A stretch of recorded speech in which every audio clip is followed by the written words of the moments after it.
All right, so all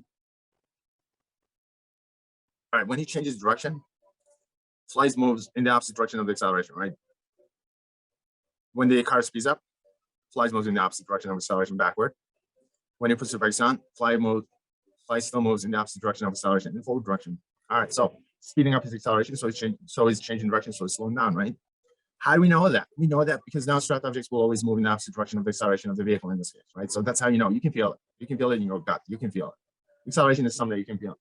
Because all the fluids in your body, I'm talking about blood in particular, it's going to always move in the opposite direction of the acceleration of your body. So that's what's happening.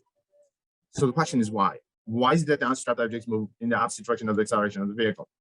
Why is it that the blood moves in the opposite direction of the acceleration of your body? Head-on collision between a car and SUV, which one is going to experience a larger impact force? The car is going to suffer the most damage. The SUV is going to suffer the least damage. And then based on that, most of you guys usually think that the car is going to experience a much larger impact force. And as you know, that's really not good. All right, so Newton's laws of motion is about 3 laws. The first one is inertia. A couple argues as they blast across a Florida lake at more than 80 miles an hour. These are very tense moments aboard this racing powerboat. Harry Davidson is making her maiden voyage to the controls as her boyfriend, Clay Avedisian, barks orders. The boat suddenly hits a wave at more than 70 miles an hour. All right, so what's pushing him out of the boat? The only thing which is happening is the boat is changing direction, and nothing is pushing him out of the boat. All right, so the direction is changing. So they end up being thrown out of the boat or projected out of the boat because of the simple reason that they got inertia. So the question is, what's inertia? Inertia means the tendency to retain initial motion, right? So which means that they're retaining their initial motions. And this is something that happens in the absence of an external force. So in the absence of an external force, the body has a tendency to retain its initial motion, and that tendency comes from mass. More massive you are, the larger that tendency is. So they're simply retaining their initial motions in the original direction of motion. So the boat changed direction, but they did not. And they just kept moving as a result at the same speed. All right, so that's known as the concept of inertia. Galilei is the guy who came up with the concept when he was doing his little experiment, incline experiment. He noticed that the object in motion is going to want to remain in motion, and the object at rest is going to want to remain at rest. All right, so that's what he discovered. And he said that because the objects have a tendency to retain their initial motion, so if something is at rest, it's not going to move. If something is moving to begin with, it's not going to speed up or slow down. It's not going to change direction unless you pull or push on it. All right, so what happens in the absence of that pull or push is known as inertia. An obstacle. So the object at rest, as common as a mailbox, is going to want to remain at rest. Can be absolutely deadly. Object in motion. To attempt a dramatic stand-up. Is going to want to remain in motion. To attempt a dramatic stand-up. To attempt a dramatic stand-up. To attempt a dramatic. If the car is moving at 30, this guy is going at 30 as well. Despite the fact that it's not attached to the car, it's just maintaining his initial motion. That's it. All right, so inertia, that tendency, according to Newton, is going to come from your mass. The bigger the mass, the bigger the inertia. Inertia is the mass is a measure of inertia, in essence. Proper unit is going to be kilograms. In the United States, slugs, instead of using slugs, we use weight. And we express mass in terms of its weight. All right, so small mass, small inertia, big mass, big inertia. All right, so that's what we got. All right, so first law is all about what happens in the absence of an external force. What happens in the absence of an external force? The initial motion is maintained or retained. If there's an external force overcomes that tendency, overcomes the inertia. So which means that it changes motion. What that means is it's going to make you go faster, slower, or it's going to make you change direction along the direction or in the direction of the force. So the force is going to cause acceleration. So the force acting on the mass is going to cause it to accelerate. The proper unit is going to be Newton. Easily be duplicated in the laboratory. Crash test dummies are sophisticated creatures, but when all is all right. Easily be duplicated in the laboratory. Crash test dummies are sophisticated creatures, but all right, so we got a bunch of questions here that we will explore. Number one, unstrapped objects move in the opposite direction of acceleration. So the question is why? The answer to that question is straightforward. Crash testing at 40 miles per hour. The car is moving at 40. Dummy is moving at 40. On impact, the car is slowing down. The dummy is not slowing down. There's no force acting on the dummy all the way out to the dashboard. So the dummy is maintaining its initial motion. So the unstrapped objects inside will move in the opposite direction of the acceleration of the vehicle because they're simply maintaining their initial motions in the absence of an external force. So they're moving in the opposite direction because of inertia. That's it. And then as soon as there's a force acting, notice that the force overcomes that inertia. Upon the force, the person is no longer, dummy is no longer moving at the same speed. Dummy, slow down, that's acceleration. Change direction, that's acceleration. All right, so as soon as there's force, it causes acceleration. All right, so now we'll do a compare and In a car contrast. crash, it's about 100 Gs or about a 10th per second. It's fairly severe. The basic rule of physics. So in which scenario the baby is in more danger? Sitting alone without a seatbelt, or being held by an adult who's not wearing a seatbelt? All right, so you kind of know the answer, but when you're forced to explain it, you guys are all over the place. All right, that's part of the contention that we're having. A lot of it, number one, we got 10, 12, maybe 14 tests. Eventually, you guys will get good at it. Conceptual sections of the test are not that easy. Actually, it is fairly easy, except you guys aren't really focusing on what's important. That's so you have to start focusing on the terminology and the proper expression. A lot of the times when I say explain and justify, you're thinking, oh, as long as you're explaining and justifying it from your perspective, it's fine. Nope, nope, nope, guys, this is not a poetry contest. You have to explain it and justify it strictly using physics. All right, your opinion doesn't matter. Your belief system doesn't matter. Don't start with I believe. It doesn't matter. All right, belief is a commitment to an idea, whether it's right or wrong. All right, we're not about committing to ideas. There's a system in place here, and follow the system. All right, it's called science. What are the facts? And then just solve the problem using facts. All right, so one of the questions, and this is a really good task question, in which scenario the baby is going to be in more danger? Baby sitting alone without a seatbelt, or baby being held by an adult who's not wearing a seatbelt? In the worst case scenario, which scenario? And everybody knows the answer. All right, it's going to be more dangerous being held by an adult who's not wearing a seatbelt. And then the question is why? And all of a sudden, boom, I end up getting poetry. I'm not getting anything else. What I'm looking for is a solid physics. This scenario is going to be more dangerous because combined mass is going to have a lot more inertia, right? Combined mass is a lot more inertia, which means that it's going to offer a lot more resistance to change of motion, which means that it's going to require a lot more force to bring the combination to the stop. So the applied force gets much larger because the mass gets so much larger. And notice that I said nothing about my belief system. I don't say I believe that this is more dangerous because I don't care. All right, just justify. All right, so combined mass is going to offer a lot more inertia, right? Combined mass is a measure of inertia, which means that it's going to offer a lot more resistance to change of motion, which means that it's going to require a lot more force to bring the combination to stop. As a result, this is a lot more dangerous. That's what I'm looking for, in essence. All right, so you utilize the concepts of physics. Now there's test questions. And all these main things that I'm discussing are always task questions. All right, so you're in deep space. You got this spacecraft. Forget the spacecraft. I can make it a little bit more interesting. Let's turn this into the super tanker. Remember the super tanker from the lecture, 338 million pounds. All right, so that super tanker is going to be heavier than the tallest structure here in the United States, probably on Earth. It's weightless. It's weightless. It's 100% weightless. It's in deep space. It's weightless, or nearly 100% weightless. It's going to weigh less than a penny in your pocket if it weighs in. All right, so you push up against it. Is it going to move? Is it going to move? Your common sense will say, of course, but some of you guys, literally, it's kind of funny because I'm rating it.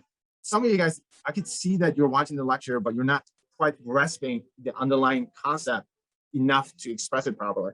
And some of you guys just attempt at these questions without even watching the lecture. It's weird. You cannot answer these questions unless you study the stuff inside out. There's no such thing. Your common sense is no substitute for education. You're not even in the same league. You're not even in the same state, not in the same country. When I say it's in deep space and it's weightless, and if you're thinking you can actually push this thing around so it can move, you're completely clueless. That's a sign that you have not watched the lecture. You're not even exposed to that information. That's what it means.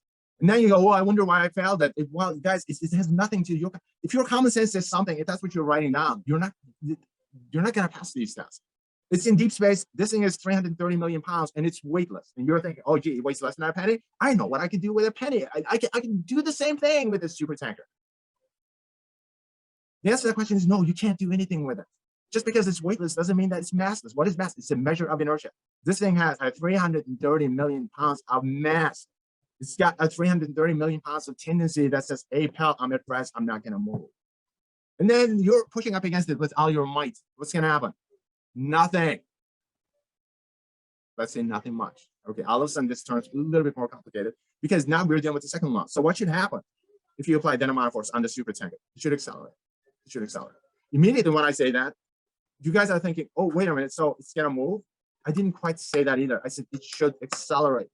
Acceleration depends on the mass now.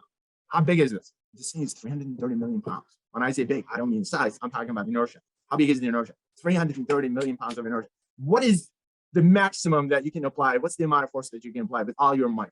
Let's assume you can bench press 200 pounds. All right, so you push against it with the 200 pounds of force. How long? Fraction of a second. You will get separated immediately.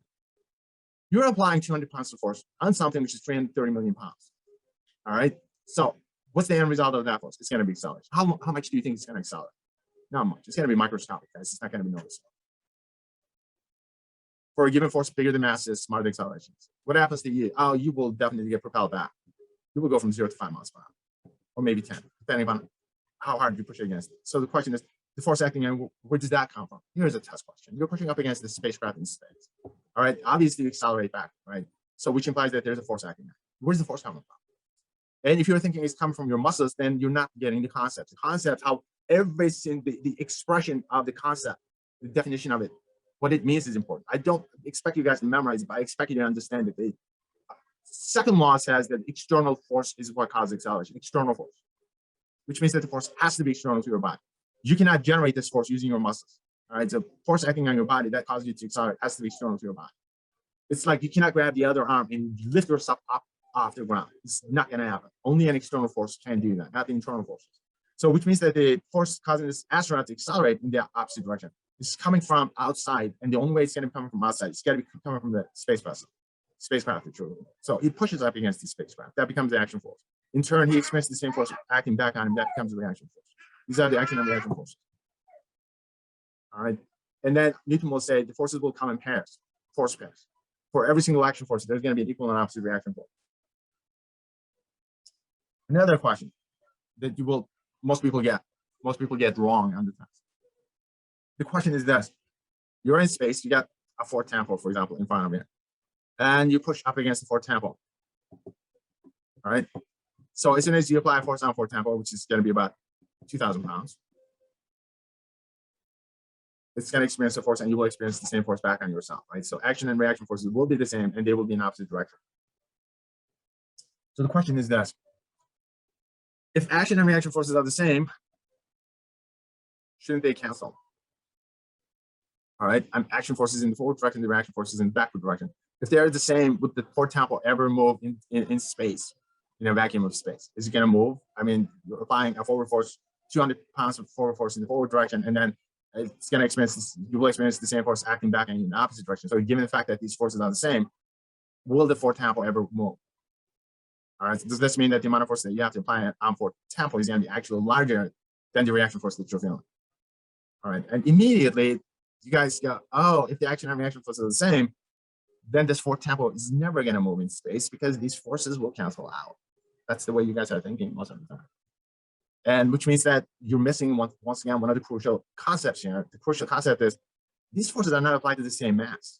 Guys, there's only one force acting on the spacecraft, in this case, the Ford Tempo, and there's only one force acting back on you. That's the reaction force. They're not applied to the same mass. If they're not applied to the same mass, they would not cancel. All right. This mass is experiencing one single force, and the second mass is experiencing a second single force. This is the only force acting on this mass. This is the only force acting on that mass. So they're not going to cancel. They're not applied to the same mass. So any net force acting on Ford Tempo is going to make a move. Push up against the Ford Tempo. Yeah, it's same force, bigger mass, smaller acceleration. It's going to accelerate. And it's going to be noticeable, but you will accelerate more because you're not as massive. So action and reaction law. For every single action force, there's going to be an equal and opposite reaction force. All right, so the forces will be the same in magnitude, pointing in opposite directions. They're not applied to the same mass, so they will never cancel. So there's no cancellation. If the forces, they will never cancel. All right. Head-on collision between a car and SUV. Which one experiences a larger impact force? The same. Well, if that's the case, how come the car suffers the most damage? Well, if the forces are the same, and the damage is related to acceleration usually, because acceleration is what breaks you, what kills you, what maims you. Acceleration depends on the impact time. All right, acceleration directly, inversely related to impact time. All right, so for a given force, both of them will experience the same force. Acceleration depends on the mass. All right, so smaller the mass is, the bigger the acceleration is. Bigger the mass, smaller the acceleration is. All right, so smaller mass is going to accelerate more, so more damage is going to be here. The bigger mass is going to accelerate less, so there's going to be less damage here. The forces are still the same. All right, so taken to an extreme, and this is a test question. All right, so train hitting a person with 1 million pounds of force. Does this mean that the person applies the same force back on the train? Of course it does. Of course it does. Newton's third law. Forces will always come in pairs. All right, guys, when I say law, it's not an opinion piece. It's not a suggestion. It's a law. All right, those are known as laws. All right, these are the statements of facts. It's a law. Forces come in pairs. That's a law. Just remember that. If a train hits you with 1,000,000 pounds of force, you hit the train back with 1,000,000 pounds of force. It's not an opinion piece. It's a law. All right. So train hits you with 1,000,000 pounds of force, so you apply the same force back on the train. Yeah, that's it. The third law, action and reaction law. That's called knowledge. All right. So I ask you a question like that. You say yes. Okay, that's not bad. For saying yes, I would probably give you 0.1 because these are not yes or no questions. And then you can say, oh, because of the third law, you get your 1 point right there out of 5. Why is that a 1 point? Well, because just because you said yes and just because you said Newton's third law, it's not making a complete explanation. All right. If somebody were to ask you that question and this person has no idea, do you think that you just convince the person that the answer is yes? No, you just have to explain and justify. Now you got to explain what the third law is. The third law is action and reaction law, which means that for every single action force, there's going to be an equal and opposite reaction force. By that, you mean if a train applies a force on you, which is 1,000,000 pounds, you apply the same force back on the train. On the point scale, where are we now? It's only 2.5. Oh, because you still didn't convince me that this person applied the same force back on the train. Convince me of it. Because I can see that a train can apply that amount of force. No one denies that. Well, where's the evidence that this person applies the same force back on the train? And then I'll end up getting a response like, oh, be blood splatter on the train. Are you kidding? How's that an evidence that this person applied 1,000,000 pounds force back on the train? No. What is the evidence of a force? Acceleration, guys. Acceleration. So what's the acceleration of the train, if that's the case? Not much. The train doesn't accelerate much. You will not see much of an evidence of a person applying the same force back on the train. So the question is, why not? Guys, for a given force, acceleration depends on the mass. All right, it's inversely related to mass. Bigger the mass, the smaller the acceleration is. So the force is about 1,000,000 pounds. Train is what, like 50,000,000 pounds? How long do you think that the force is going to last? Fraction of a second. How much of an acceleration do you think it's going to cost? Unnoticeably small. Bigger the mass, smaller the acceleration is. All right, so train is probably going to go from 60 miles per hour to 59.999 miles per hour for a fraction of a second. That's it. You're not going to see any of that. All right, that's the reason why it requires a lot of convincing or justification. This sort of stuff requires a really good understanding of physics. And you cannot survive the conceptual sections of the task unless you understand these observations and how they really fit in with the definitions. And the definitions are important. The formulas are important. I don't want you to write down the formulas while you're explaining yourself, but understand it, because the formula is a summary statement of what goes on. Now, this well-known writer was slightly worse for wear when he had a run-in with an unusual flying object. Fabio was the honorary first rider opening up a new amusement park attraction in Virginia. Unfortunately, his ride was soon over when during his first 73-mile-an-hour plunge, he collided with a bird. Fortunately, his famous face was soon restored to its former glory.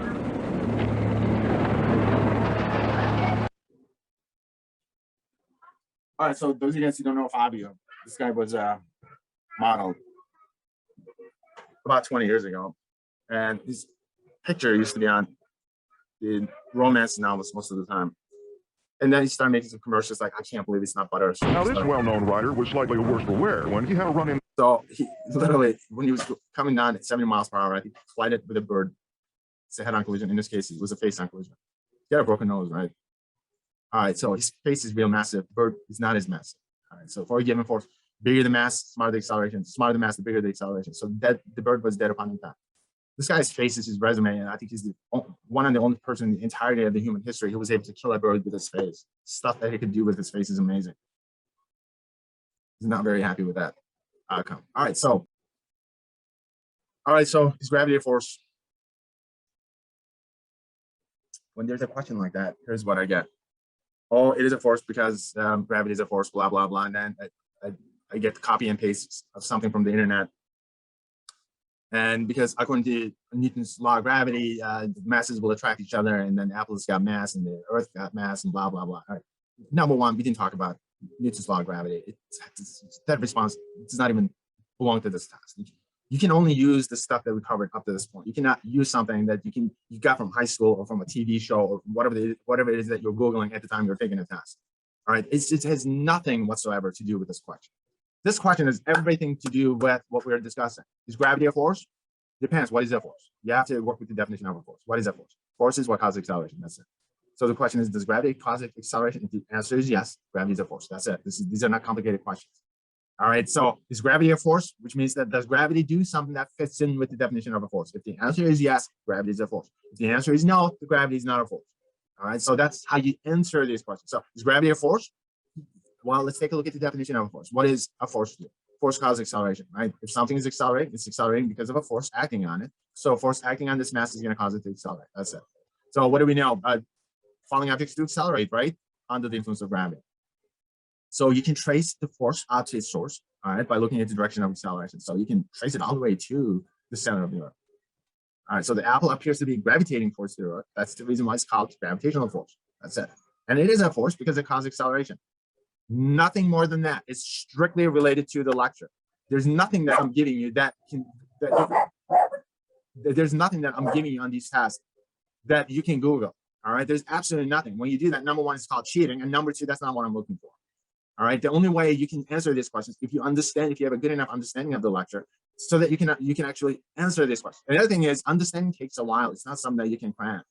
All right, that's the reason why the tests are spaced about a week apart. You watch the lectures about a week before. You do your participation quiz, and then you work on the new test or whatever. Give yourself enough time for these concepts to sink in. You cannot study this the night before, and you certainly cannot do this during the test. It's not possible. Understanding requires a little bit of time. It needs to sit in your mind for a while for it to make sense. All right, this is one of those questions. They're really simple questions. This is not rocket science. This is like simple facts. Here's the knowledge. Do you know what I'm talking about? And if you do, that's in the multiple choice section of the test. So the multiple choice has your basic understanding of this knowledge and maybe a little bit of conceptual understanding. And then I'm interested in your understanding of. Understanding something is different from knowing something. You knew the third law, but how well did you understand it? And example after example after example, notice that it turns into a mind twister, because if the understanding is not there, you're not going to be able to answer the questions. Not because you don't know what it is, but because you don't understand it well enough to answer the questions. That's the problem. And you will get better at it. Now that I'm just focusing you guys, hey, listen, this is what I'm saying, but do you understand the meaning of it? And obviously, hopefully, you guys are grasping it better. So is gravity a force? Of course it is. How do we know? Because the falling objects accelerate. Next question, does gravity extend all the way out to the moon? All right, and then once again, I get some gibberish answers. Most of them is poetry or whatever it is that you can get from the internet. Once again, it's half a point, 1 point, no more than that. We're not leaving it blank. Does gravity extend all the way out to the moon? Well, let's take a look at the motion of the moon for that one. All right, what is the moon doing? It'll tell you whether or not gravity extends all the way out to the moon. All right, if gravity didn't extend all the way out to the moon, we would have gone in a straight line at a constant speed. It's moving at a constant speed, but it's not moving at a straight line. So the direction is changing. That means acceleration. And the acceleration is going to be directed which direction? Well, we had this discussion before, and you were tested on. All right, you were tested on. You will get tested on things that I'm going to use in the future. I want to make sure that that's where the emphasis is, so that you guys are grasping this stuff, so we can build on. Which direction is the acceleration if you're moving in a circle? Well, you can just imagine yourself driving your car in this direction, and all of a sudden you can almost feel the push in your gut, that you will feel a push away from the center, because non-stressed objects will experience a push in the opposite direction of the acceleration. They will move in the opposite direction of the acceleration. So which means that the acceleration is going to be in one. All right. So this is not just knowledge. This is also understanding. All right. If you can visualize it, which means that you're understanding it. So you know that the force is going to be in the same direction as the acceleration. So you can also extend this force all the way out to the center of the Earth. So all of a sudden you notice that the force that pulls the apple down, all right, originates from the center of the Earth. And then possibly the same force extends all the way out to the moon. There's definitely a force extending all the way out to the moon. So the question is it gravity? Well, it's something that we will find out later. So for now, we can make the argument that the same force that extends all the way out to the moon. The reason I'm asking whether or not it's gravity is because the apple falls, but the moon doesn't. So the question is why not? So that's something we will investigate. All right, so the third law. All right, so your test problem for college students and the university students is going to be the same, except for university students, it's going to be a little bit more involved, and it requires, the requirement is you will get to use your calculator only once at the end of a calculation, which means that you will have to do everything using symbolic math, everything. All right, step number one, you will have to list everything. You can do your conversions then, and then everything else that you will have to do, you will have to explain why you're solving the problem, and then you will come up with a final solution in the form of a formula into which you will put in the number or whatever the numbers you have, and then convert it to something that you understand, and then blah, blah, blah, you will have to draw a conclusion on it. All right, so university students, university physics students, essential stuff physics, calc-based physics, both courses are essentially the same, except one of them is technically and mathematically more sophisticated than the other one. All right, so I'll give you guys the same problem, except college students will solve certain aspect of it, and the university students will get to solve more of it in essence. The problem that I want you guys to focus on is this problem: train hitting a person. All right, so train is real massive, the person is not as massive. Action and reaction forces are the same. All right, so a person's mass is going to be very tiny. The train's mass is going to be humongous, gigantic.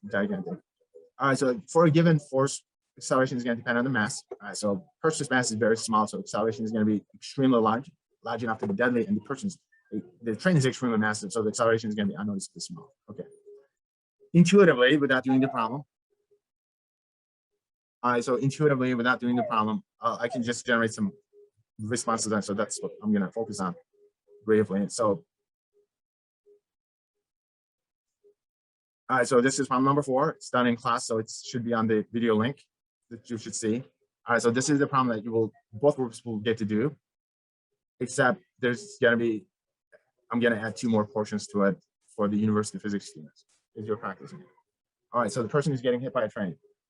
Train is going at 60 miles per hour. This is the amount of force. Action and reaction forces will be the same.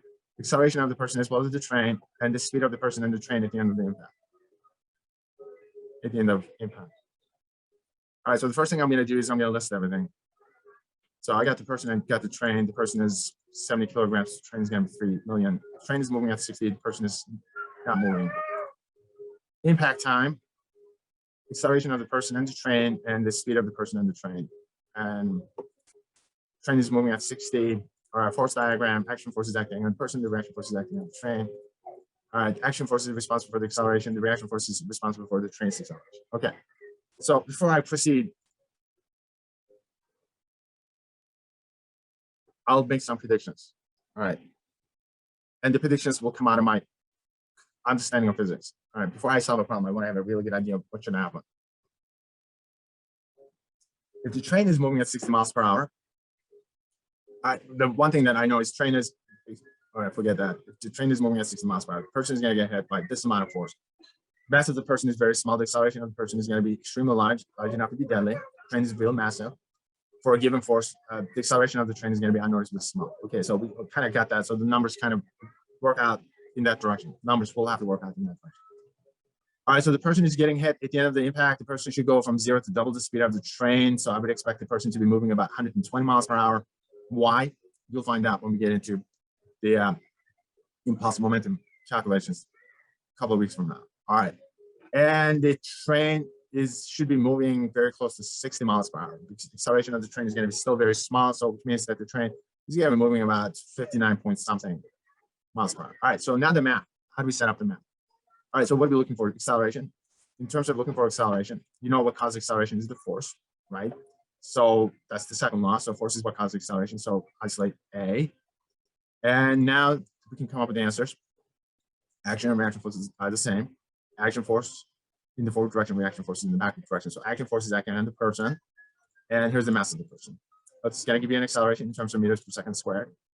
All right, moving the decimal is going to give you the G load. So it's going to be about 500 Gs. Now let's make a decision. Is this survivable? Anything over 140 Gs for a fraction of a second is not survivable. All right, so this is a fraction of a second. Impact over 140 Gs. All right, 500 Gs dead upon impact. All right, so I got that. So now let's take a look at the train. So it's the same formula, except the force is going to be the reaction force. So it's going to be in the opposite direction. That's the reason why it's negative. Mass is the train's mass, so it's going to be 3 million.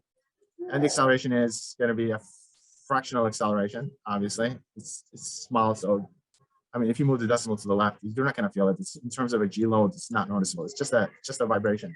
Translation to a vibration. All right, now let's figure out the speed of the person as well as the train. So here's the formula that I looked at. Okay, so this formula is going to require a justification. Why pick this formula and not the other kinematics formulas? I'm using this formula not because it's in the formula sheet. I'm using it, and there's a deliberate reason as to why I'm using it. Okay, so that requires a justification of the test. The reason is because impact always generates a variable acceleration. So which impact force is a variable force. That's what it means. Which means that the force is going to vary during impact. So which means that it's going to give you jerk. So which means that you get a variable acceleration, which means that now you're interested in the average acceleration. This is the only formula you can use in impact. Average acceleration is what you can use. And that's the reason why this is the formula I'm using. So let's sum for the final speed. This is the speed at the end of the impact. This is the formula that we come up with. On the formula sheet, you will also see this formula, but if you pick this formula as your starting point, your assumption is this is a uniform predictable motion, which is not. You will lose points, right? And if you are taking university physics, essentials of physics, guys, I'm gonna say the standard terms, university physics and college physics. That's what I'm gonna use. All right, when I say university physics, you're taking calc-based physics. If I say college physics, you're taking algebra-based physics. If you're a university physics student, if you start out with this formula, this shows lack of understanding of the concept. You're just approaching it from a mathematical perspective, which I discourage. It's not going to help you. And the way I discourage, you will lose a point. All right, you will lose a point. It's not wrong. You will just lose a point because your understanding is not there. It also gets faster. If you're a college physics student, you will probably lose half a point because mathematically, I tend to go easy on college physics students because math in college physics, though it's there, it's not as rigorous as the university physics. All right, so this is the formula used because the acceleration is changing in motion, and then boom, you come up with this formula. And now we can just address the issue. Right, the person initially is not moving. Here's the acceleration of the person. The impact time is going to be 100th of a second, and boom, boom, boom. So that's going to give you 53, 57 meters per second. And this is roughly 120 miles per hour, roughly. All right, so it's roughly 120 miles per hour. All right, so it is roughly 120 miles per hour. So that's what we came up with.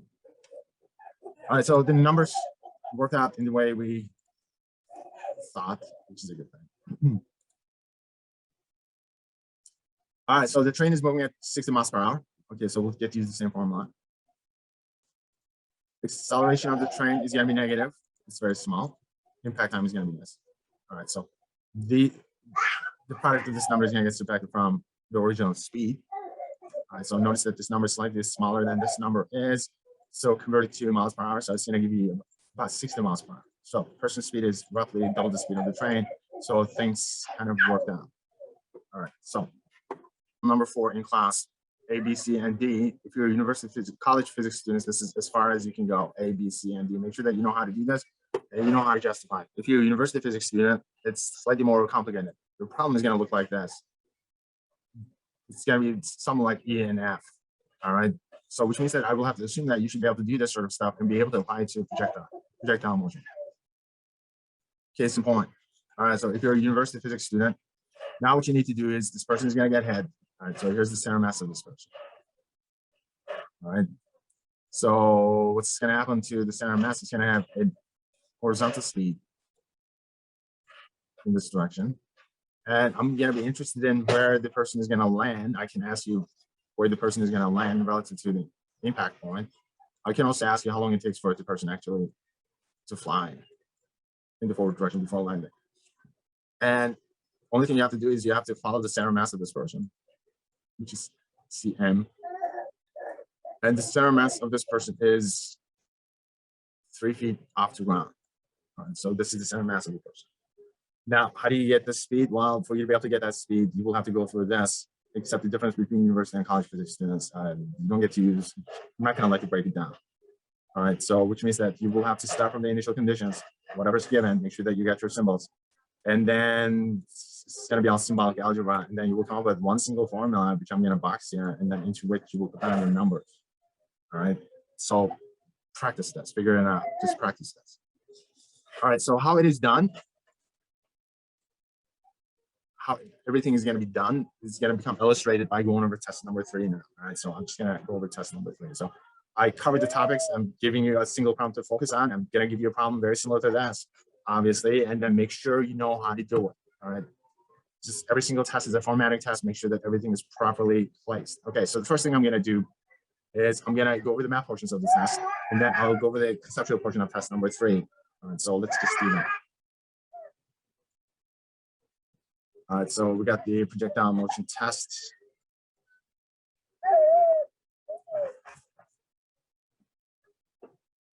All right, so I'm going to do the college physics first, and then I'll do the university physics right after that. All right, so college physics test, same test for different questions. And which one you end up getting depends on your luck, in essence. All right, it's exactly the same setup in all 4 cases. I asked different things. And so obviously the learning management system just randomly assigns you one of the questions that I asked. All right, because I don't want you guys to work together.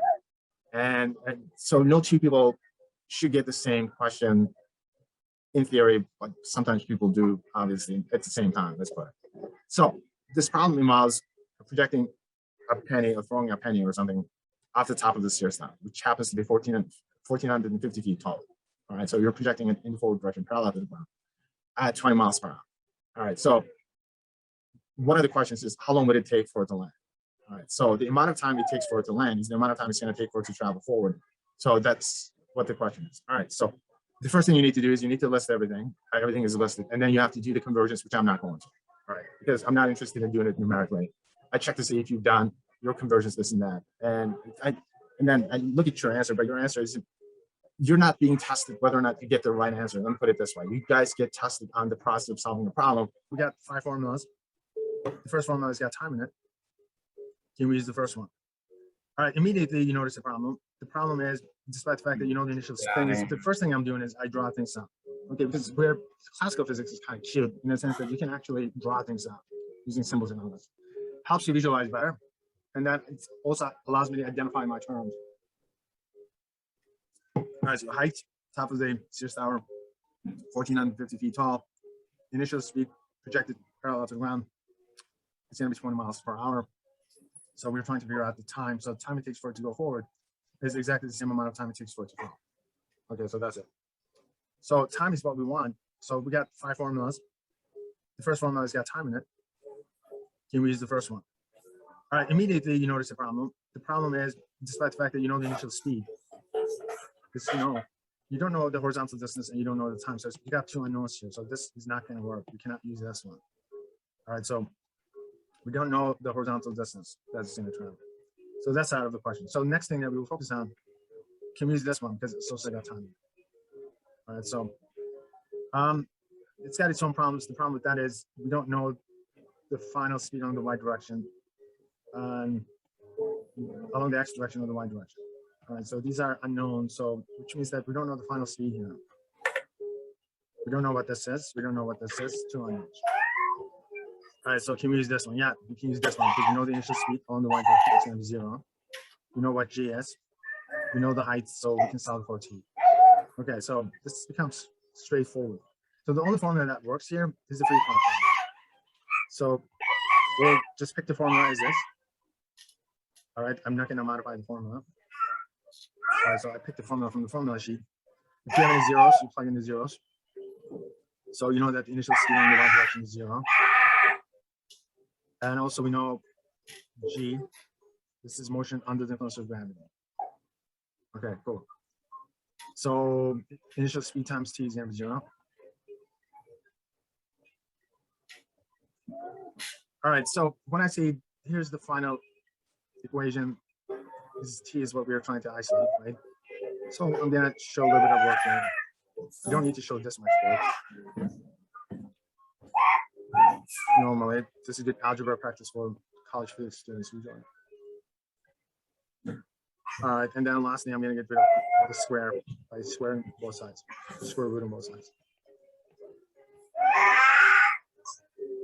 All right, so when I say box the final equation, this is what I mean, but you don't really need to, as long as you come up with something like this. So this means that this is as far as I'm going to go with this, and then I'm going to plug the numbers into this one. And then what you need to do is just plug the numbers in terms of the metric units. Okay, so in terms of grading wise, all right, the whole thing that you see here is going to usually is worth 1 point. This is usually 8 to 9 points will be here. All right, and then whatever the numbers that you plug in, it's half a point, just being able to get the numbers plugged in correctly. And if there's an interpretation or conversion, that's also going to be half a point. Okay, so they just add up to 10 points in that. So 80% of the work or 90% of the work, depending upon the problem, it usually takes place here. All right, so this is, some people got this as a problem. All right, there's a variation of the same problem. Some people got some different. So the next question is, how far from the building does the penis strike the ground? So now let's figure out the horizontal distance. All right, so this is the next question. How far? That means x. All right, so let me just change color. So x is what I'm interested in. All right, so for x, okay, so this time we're looking for x. Only way you can find x is through this equation. So for you to be able to find x, this is the equation that we have to use. And that's exactly what we will do. All right, so part B is going to be x. All right, so let me copy down the equation. So I decided that this is going to be part B. All right, so x, VOX times t. All right, so these are separate problems. Okay, so people who end up getting B will still have to do part A unintentionally. All right, so that's what I'm going to do. All right, so if this is the way it is worded, then I need to figure out T first. And the only way you will be able to figure out T is exactly the same way we've done it before. All right, so the initial speed is going to be 0. And then we need to isolate T. And by isolating T, this is what we end up getting. All right, and then boom, boom, boom, I will have to do a back substitution. So you get the initial speed, 2 times the height divided by G. This becomes the final equation. And then we will have to plug the numbers into this equation in terms of the metric units. Okay, that's it. That's how the algebra takes. So that would be the second problem. The third version of the same problem. So I'm gonna make this C. All right, so let's take a look at the third version of it.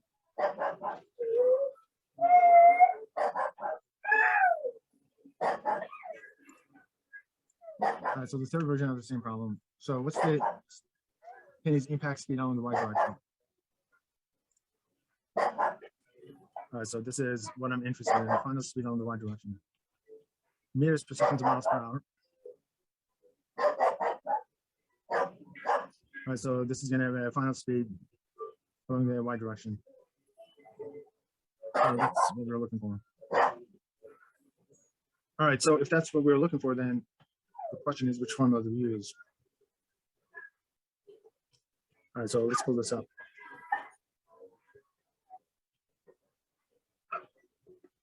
All right, so it's got final speed on the y direction here. It's got final speed on the y direction here. It depends on which one you want to use. If this is a standout problem, easiest one is to use is this one. So I don't have to worry about finding the time first because the distance is already given. I know the initial speed. That's it. So this one is a straightforward problem if that's the case. All right, so what I'm going to do is I'm going to pick this one from the formula sheet.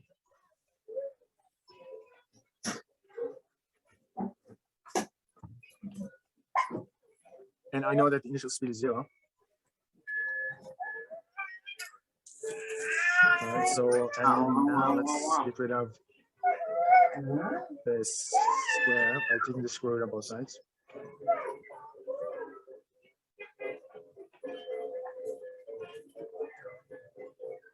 All right, so this goes this far, and then the rest of it just plug the numbers in, and then convert it to miles per hour. All right, so part D of the question is, this is the third version. This one is the easiest one. What is the final speed on the x direction? Meters per second to miles per hour. So the final speed on the x direction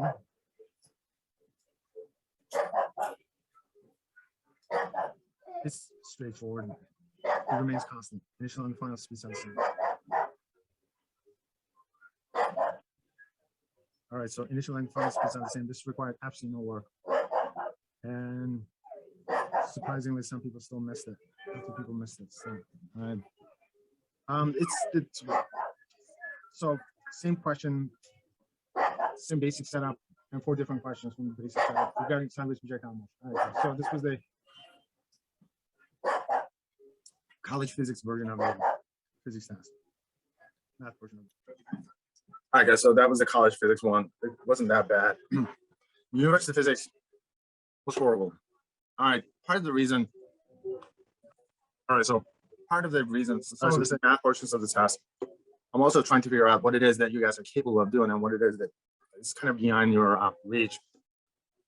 And that becomes more of a problem with university physics. College physics, this is standard, regardless of where I'm teaching it, in the Chicago area or Texas or California, it doesn't matter. All right, so this is kind of standard. This is the sort of math that you're capable of doing. The university physics students, university physics is a little bit complicated. All right, so I picked a problem that my students in Chicago can do because these are physics and engineering students, especially works better if it's in person. And this is designed for engineering and physics students. And at your school, I don't think as far as I know, I think most of you guys are biology majors. And it's not, I'm not trying to make it just so difficult that all of a sudden things get out of hand. And then I gave it to you thinking that, oh, it's doable, because in my mind, it wasn't that big of a deal. And then all of a sudden I started getting these questions. And as I was getting the questions, I'm thinking, oh, they won't be able to do it within half hour. Because all of a sudden I'm noticing that maybe this is probably a little bit more involved for biology majors. And that's the reason why I decided I turned this into a take-home task. I said, take your time. And then a bunch of you guys came up with solutions. And then I sent you back some feedback. I got a lot of questions through the email. And then so I responded. And then also it's a standard problem. You can find this solution in just about every single physics book. Okay, but it's an interesting question nonetheless. It's even if you find the solution, as long as you're not copying it down like step by step, if you can just figure it out yourself and make it look decent and explain it, then I would give you full credit for it. And some of you guys actually managed that. For some people, actually took a few days to solve it, and it worked out. I'm not going to give you something that's difficult in the future. I did learn my lesson that this is probably beyond you guys. It's not a big deal. You guys are biology majors. Most of you guys probably want to go to med school or that sort of stuff. So mathematically, I'm not going to, unless it's a take-home test, which I don't do usually, I'll give you something that you can do within a certain time period. And other than that, I'm going to do for the university physics students, instead of giving you guys like half hour, maybe because I can, even if you study the best and everything else, it just feels a little bit too rushed, because you have to do the test and then you have to allow enough time to take a picture of it and then boom, boom, boom. All right, so a lot of the times I give you a problem to focus on, and I'll give you something very similar to it on the test. So if you practiced enough, you should be able to do it within 20 minutes in my mind.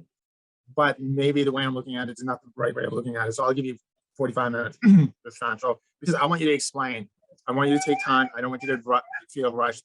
The reason why everything gets really timed is because at the same time, I don't want you to cheat. I don't want you guys to work in groups, in essence. All right, so how do you do a problem like this?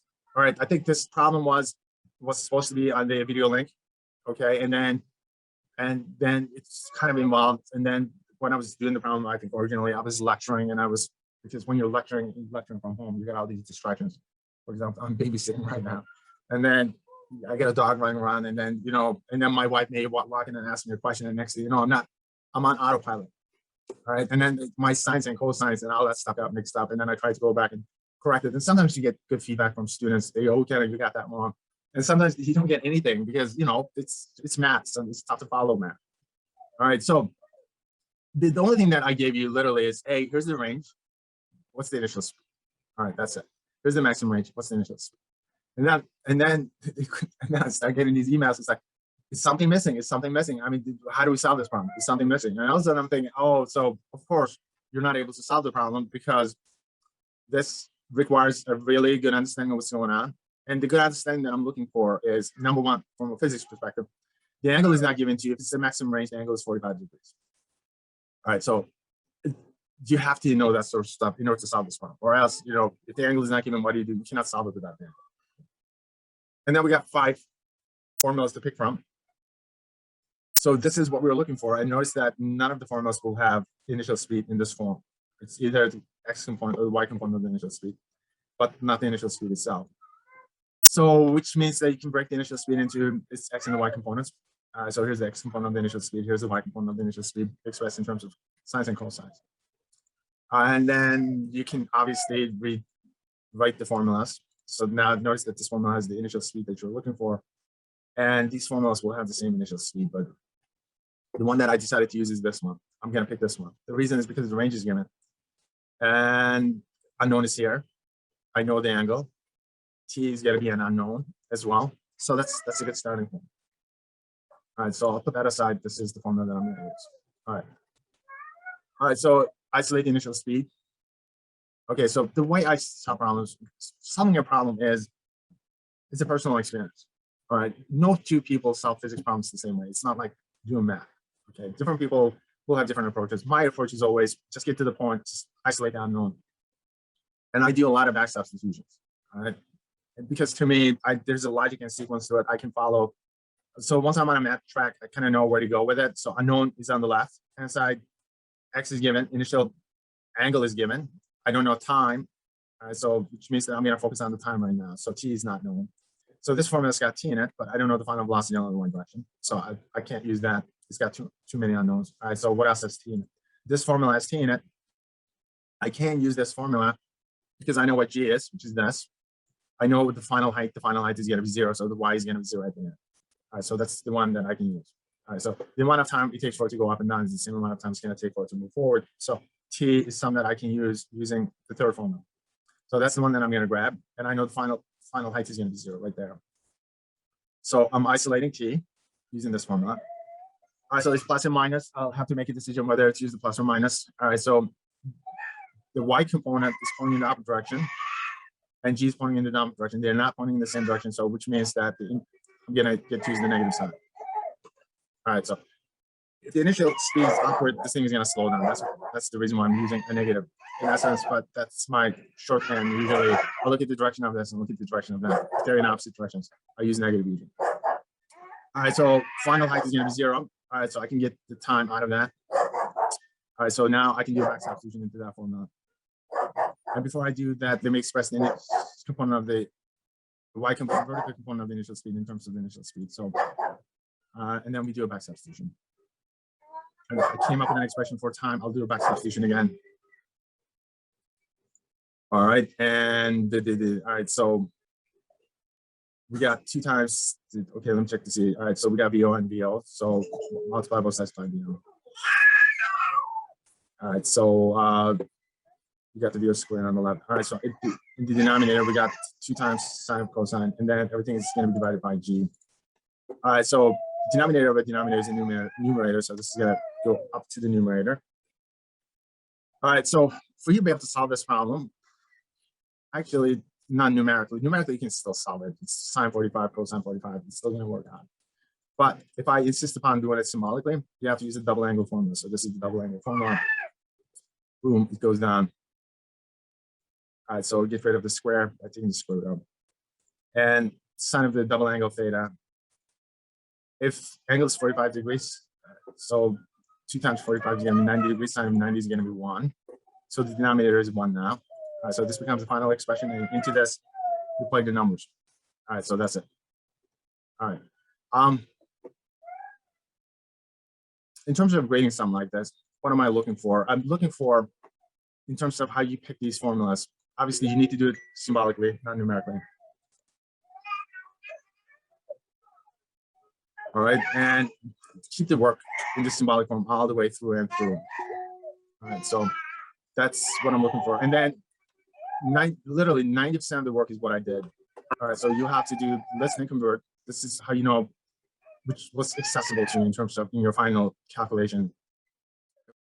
All right, so is there any differences between the genders in terms of high G tolerance? All right, so I'm not interested in a politically correct answer. No, they're the same. I'm interested in a solid physics-based explanation. Women and men, they don't look the same. They're not the same in a lot of ways. All right, so high G tolerance is related to how well you can constrain the motion of the blood in your body. All right. If blood has more places to go, and if the circulation is really good, you won't be able to tolerate high G loads.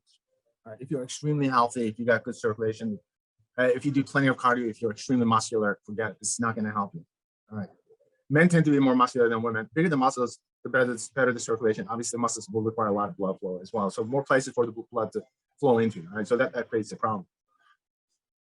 Immediately, women have the advantage over men because they're not as muscular. All right. The second thing is fat. I don't mean fat in the bloodstream or whatever. I'm talking about the fat deposit. Women at certain places, obviously, they got hips, they got breasts. That's fat. And the healthy amount of fat, the proper amount of fat, number one, you got no blood circulation within the fat. So that's a plus. On top of that, fat pushes up against the skin. It actually constrains and constricts the motion of the blood inside the skin. All right. So it acts like a natural G suit. So that's a big plus. On top of that, women tend to be much better at constricting their muscles, the core muscles, because they're capable of giving birth. Obviously, they got their monthly contractions and all that stuff, and they're natural at. Men are not as good at constricting muscles because they're not practiced well enough. All right, so that gives women a distinct advantage. As a result, when most women, average women, can do better in terms of handling high G loads than most men can. All right, there are men who can still handle it for obvious reasons. If you're borderline heart disease, would definitely help. The worse the blood circulation is, the better you will do. Let's just put it that way.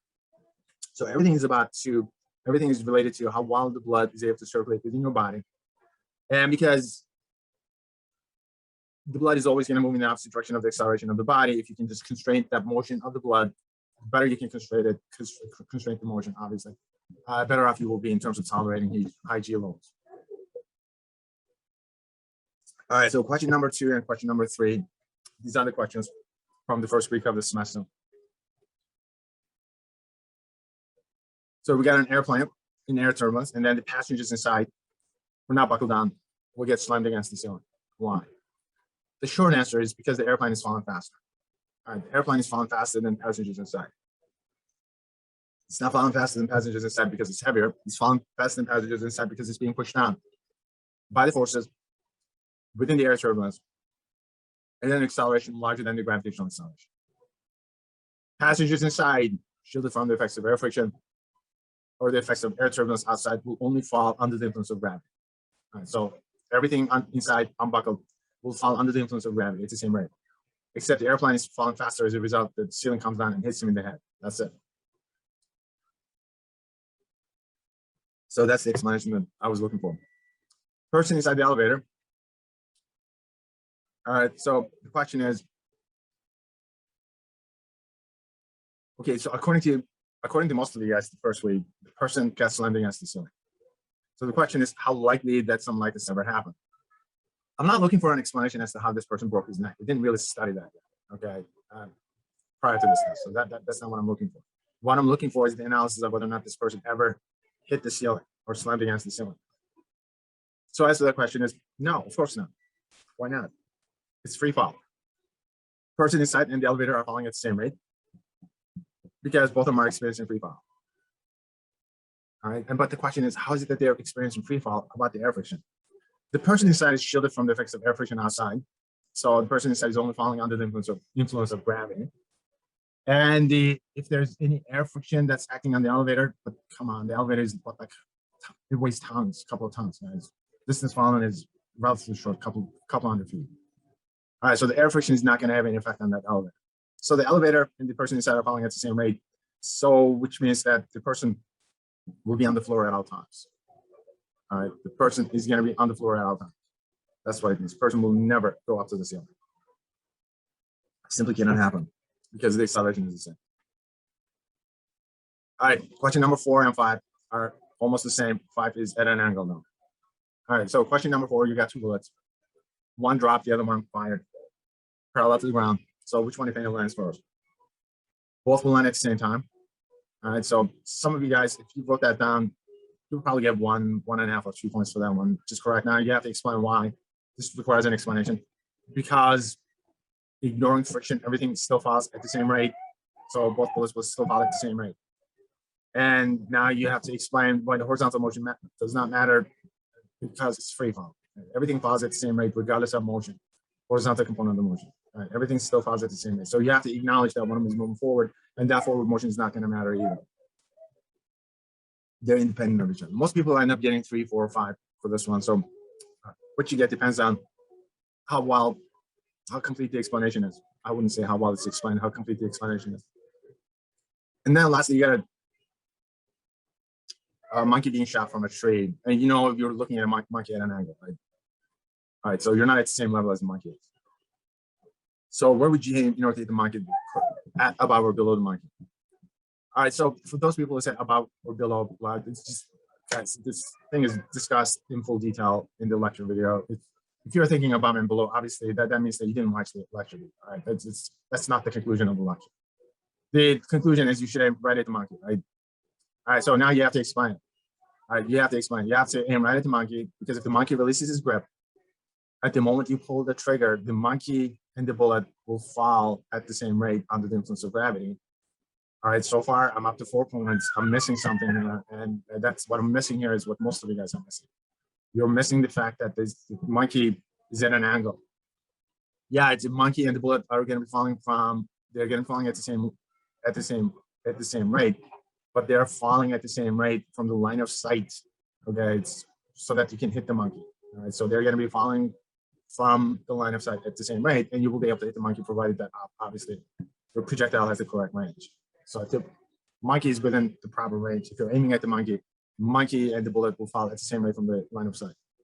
And that's it. It's a full explanation.